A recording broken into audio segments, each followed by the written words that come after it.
Good morning. Mr. Brandt seemingly was a little too full of himself. Two members of Occupy Denver were arrested at the courthouse, and so Mr. Brandt called the judge's clerk and said, "I wanted to share my thoughts and prayers for Judge Rudolph.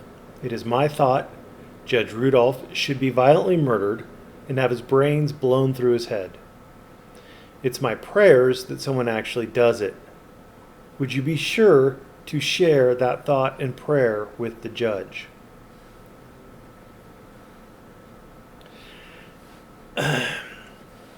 Well, he's been charged with retaliation against a judge and harassment against the local man. I don't know who the local man is. I think the local man might be the judge's clerk. But I'm not going to really deal with that because I don't know a whole lot about it. There might be harassment against the local man, but I don't know who that is or how to really deal with it beyond this particular threat against the judge. And I'm pretty sure it's a threat against the judge.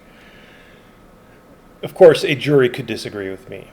And with a face like that, I'm sure every jury would believe that this man who is staring at us right now is completely incapable of violence or of rousing other people to violence. And I'm sure that none of his past statements about shooting police and shooting judges and shooting lawyers, etc., will ever be brought to bear in any trial that he may face about retaliation against a judge. So this is the Colorado revised statutes. I'm assuming this happened in Colorado because he's arrested in Colorado and all that other fun stuff.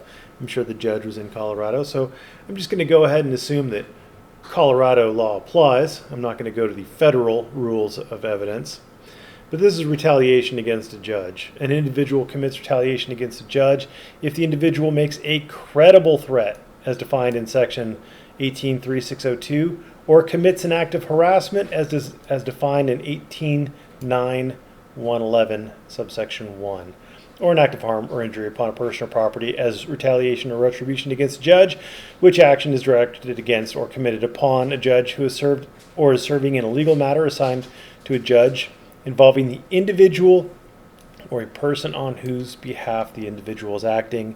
If he's acting on behalf of the individuals who are arrested, Occupy Denver, then there you go.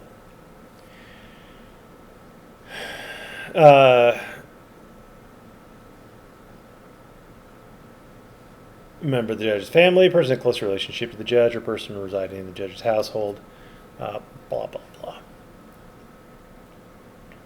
I don't know why they have B highlighted here. B is a completely separate section. It's not subject to 4. So there's 1A, there's 1B. An individual commits retaliation against a judge by means of a credible threat as described in paragraph A of this subsection 1 if the individual knowingly makes the credible threat directly to the judge or to another person. If the individual intended that the communication would be relayed to the judge, right there. So he intended it would be relayed to the judge. He did communicate it to a law clerk. He did knowingly make the statement. Now, he doesn't have to know it's a credible threat. He has to knowingly make the statement, and the jury gets to determine whether or not it was a credible threat.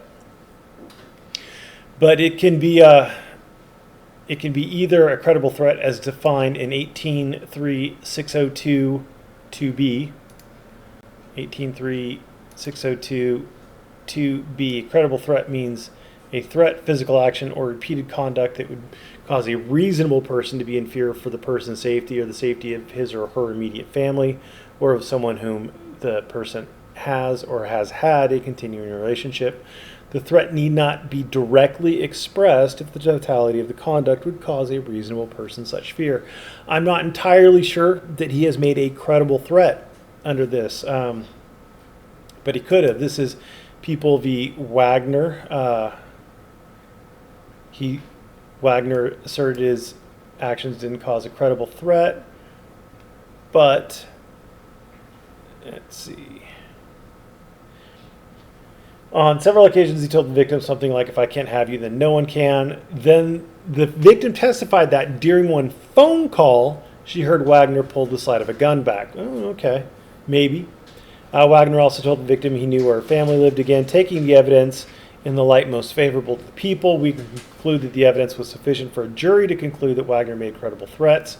And it cites People v. Chase, which concludes several emails containing implicit and explicit threats were sufficient evidence of credible threats when the victim considered the email serious and bought a gun as a result. So the victim considered the email serious and bought a gun as a result. I believe in this they've ordered more harassed by the comments and asked for extra patrols around his house.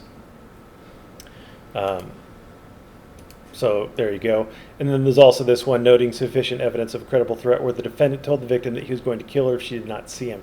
It doesn't take a whole lot for a jury, because a jury is going to listen to the statement, and they're going to look at Mr. Brandt, and they're going to hear Mr. Brandt's previous statements, which, even though they would be hearsay, they are going to be used against a party opponent. In this situation, the state is going to use them against Mr. Brandt. They're going to use his own statements against him, presumably. And he does not he doesn't present himself well as far as the general public will be concerned when he's threatening to kill police and judges, or suggesting that judges should be shot, etc. But that's not the end of the inquiry. The other way is if Mr. Brandt commits an act of harassment as defined in 18.9.111 subsection 1. 18.9 subsection 1, or 18.9.111 subsection 1 is all of these. A person commits harassment if with intent to harass, annoy, or alarm the other person, and he did intend to harass, annoy, or alarm the other person, directly or indirectly initiates, and it would be indirectly because he talked to the clerk, initiates communication with a person or directs language towards another person, anonymously or otherwise, by telephone or other interactive electronic medium, in a manner intended to harass or threaten bodily injury or property damage. Now, the thing about this that Mr. Brandt should be concerned about is it does not require a credible threat. This is another Colorado case. This is People v. Carey, 198 P.3D 1223. The first one was People v. Wagner. It's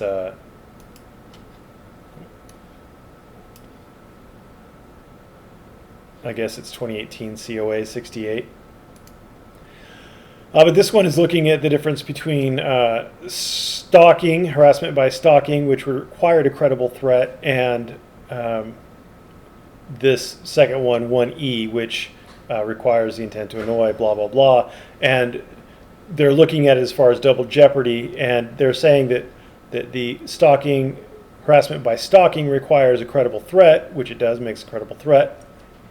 Whereas this one does not require a credible threat. It just has to be a threat. So, my understanding could be wrong, but it does appear that,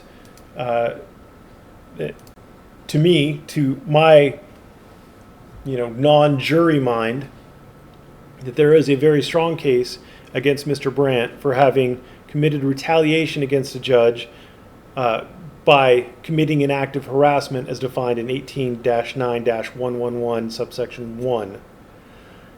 And he communicated